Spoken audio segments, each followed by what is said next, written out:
I understand that anybody can get it. A man is a man, and don't you forget it. So here's the hero.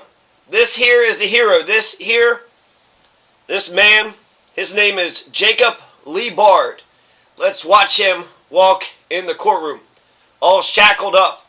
Handcuffs in the front, handcuffs on his feet. Let's watch that again. That's the good man. That's the good father right there. Let's just take a quick look at him. And let's just actually stay right here. Okay? We'll talk about some of the details. So you had a shooting at Kentucky State University in Frankfort, Kentucky. You had a shooting. Oh no. Oh no. This is awful, right? He's the one that shot. Jacob Lee Bard of Evansville, Indiana, a father of two students that was going to Kentucky State University, had shot and killed one guy and injured another. Dejon Darrell Fox Jr., a 19-year-old, is going to be killed in the shooting, and another student, who they have not named, was critically injured, but they have stabilized him. The shooting took place at the campus resident halls. We actually have a clip.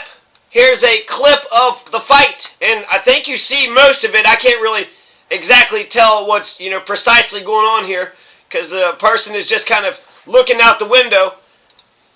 But there you have two. Look at them. There's two of them just like swinging, right?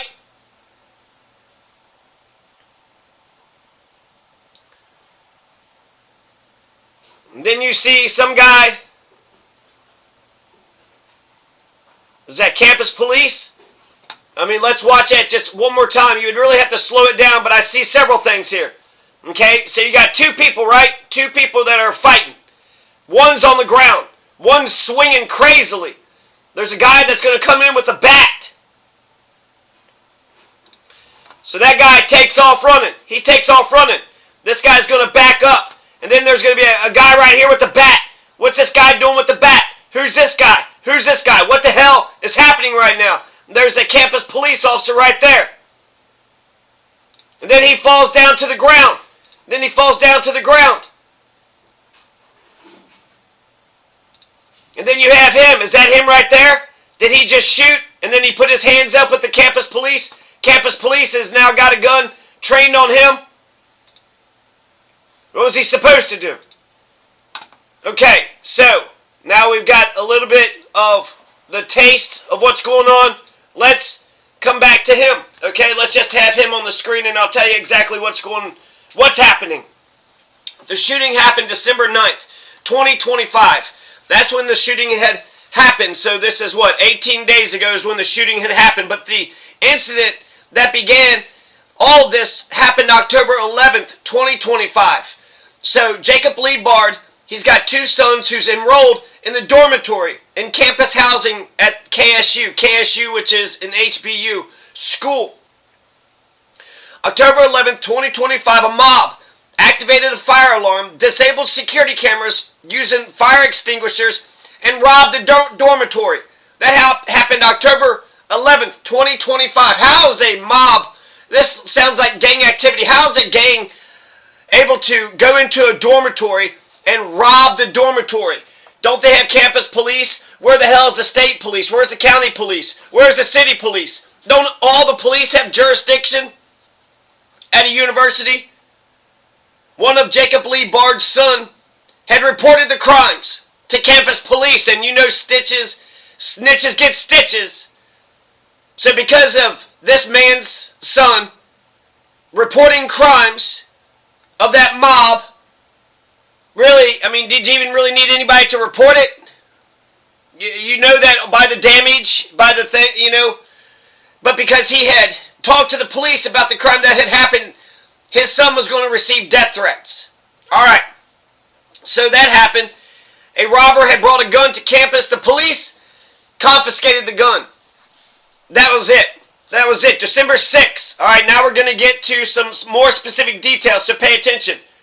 December 6, 2025, a mob of 15 to 20 people broke into his son, the good student, the good son of Jacob Lee Bard's, destroyed his room, his specific dormitory. damage of hundreds of dollars worth of his property.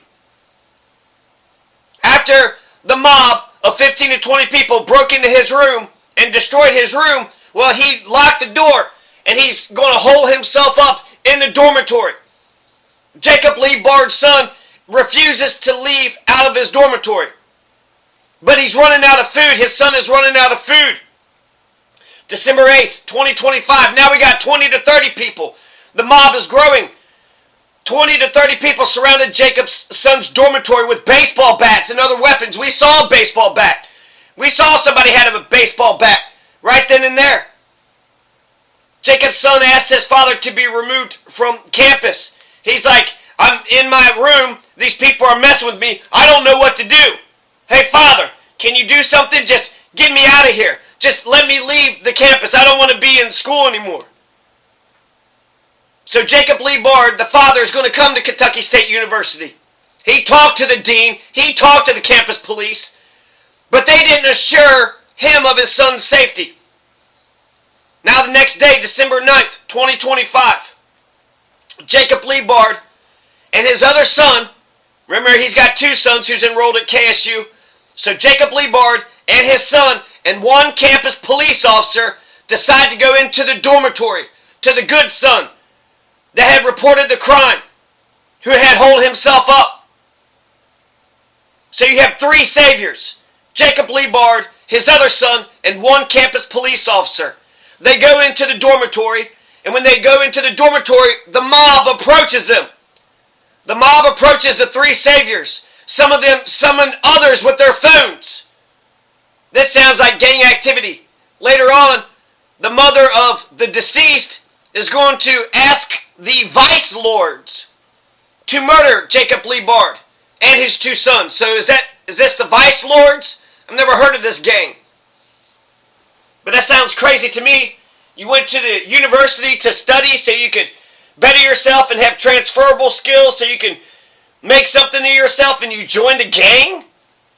I thought the point of going to college is to make sure you don't have to join a gang. So the three saviors are walking into the dormitory. The mob had approached him. The mob summoned other people on their phones. The three saviors are going to skedaddle. They're like, to hell with this. They leave. They walk away. They try to leave. They try to walk away from the situation. But the three saviors, Jacob Lee Bard of Evansville, Indiana, the good father who was there to protect his son, who was a victim of crimes, and his son, and the campus police officers. The three saviors leave the building, but they're going to get surrounded, and they're going to get attacked. This is near Whitney M. Young Residence Hall. And Jacob Lee Bard, he saw his other son on the ground getting pummeled with fists. His head is being slammed into the concrete. So what did the good and honorable and loving father do? He pulled out his gun. And he says, I'm going to get justice though the heavens may fall. Maybe I'll get arrested. Maybe I'll be thrown in jail. But for my sake, I'm going to defend my son.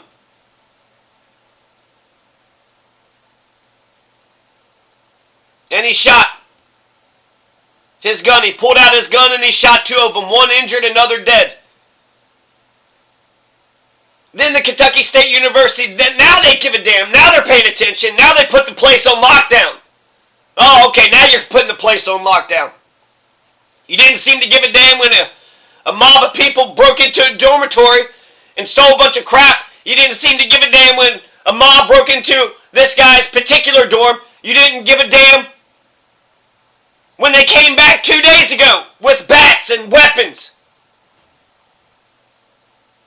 What was that son supposed to do? And then what was Jacob Lee Bard supposed to do? He sent his son to college so he would get a better life, and he's being victimized over and over again.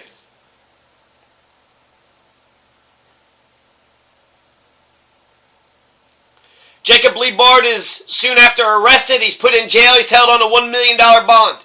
He was being defended by a public defender.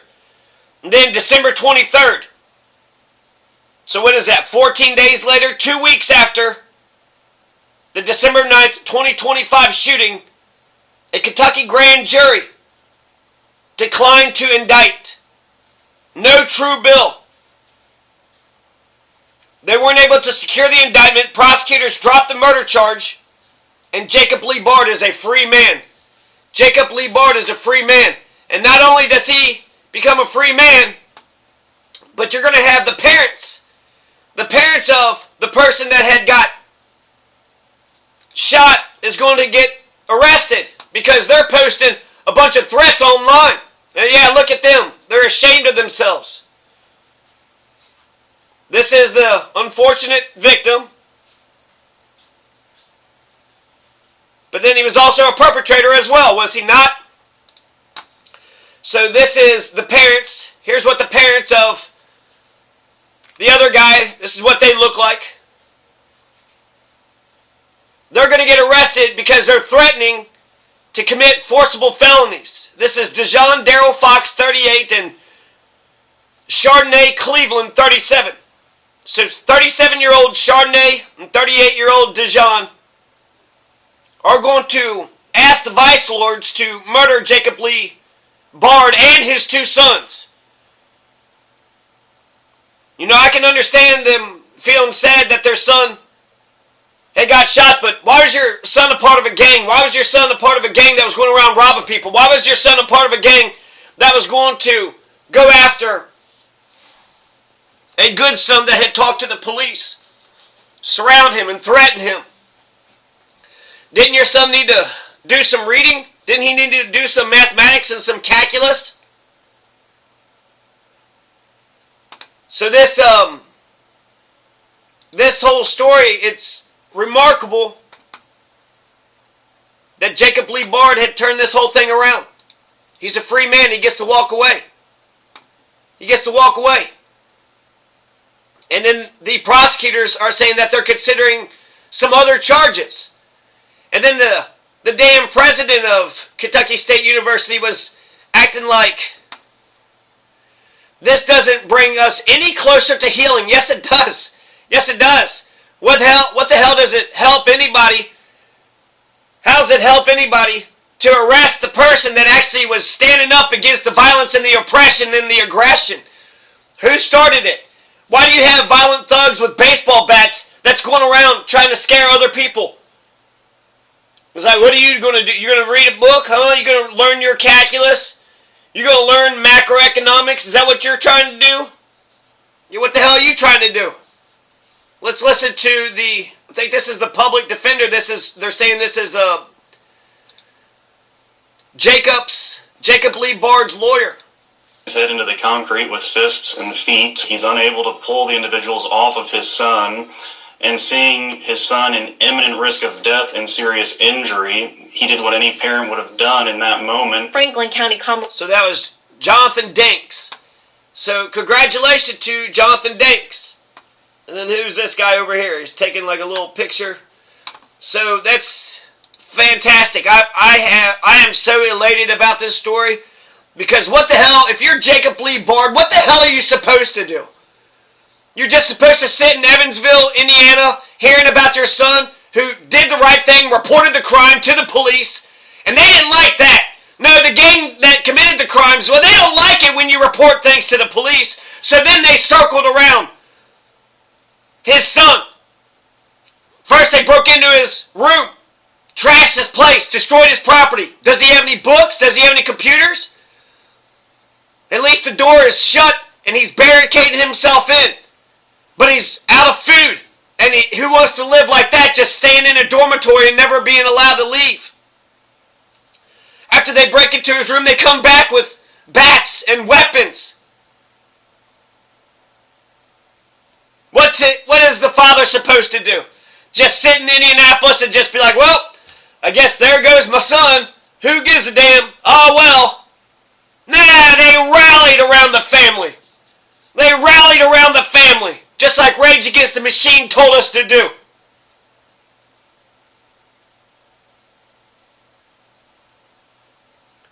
And he did everything right. Jacob Lee Bard comes to KSU. He talks to the dean. He talks to the campus police. They're not doing a damn thing. And so he just says, I'm going to go to my son. Me and my other son are going to go to my other son. Me and a campus police officer and another son are going to go to my other son. Apparently they're in hiding. So December 9th is when the shooting had taken place. December 6th is when the dormitory of his son was broken into. December 8th is when 20 people with baseball bats had surrounded his son's dormitory. December 9th is the shooting. December 23rd is when the grand jury declines to indict. December 24th is when Chardonnay Cleveland posts on social media, hey, Vice Lords, can you just go ahead and murder Jacob Lee Bard and his two sons, that's brazen and crazy. You're going to get on social media and ask the gang to go murder? Just outright like that? And then the next day, December 25th, Dejan Darrell Fox, Chardonnay Cleveland are going to be arrested. They both had to post $1,445 bonds. So RIP to Dejan Darrell Fox Jr. But while he was a victim, he was a perpetrator. You know what's a good way to not get yourself shot? Don't go around with baseball bats. Don't go around robbing people.